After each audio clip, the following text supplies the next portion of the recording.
kailan masasabi ng mga nakatatanda o ng ating mga elderly na naging makabuluhan yung kanilang buhay?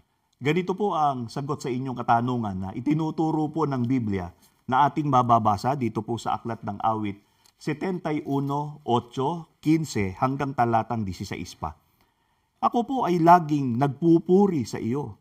Buong araw ko pong pinararangalan ka. Ipahahayag ko po kung paanong ang ginagawa mo ay matuwid. Buong araw ko pong ipahahayag ang tungkol sa iyong pagliligtas. Bagaman higit pa yon sa aking masasabi, ako ay darating at ipahahayag ang tungkol sa makapangyarihan mo pong mga gawa, Panginoon Diyos. Ipapaalaala ko sa mga tao sa bayan na ikaw lamang po ang gumagawa ng matuwid.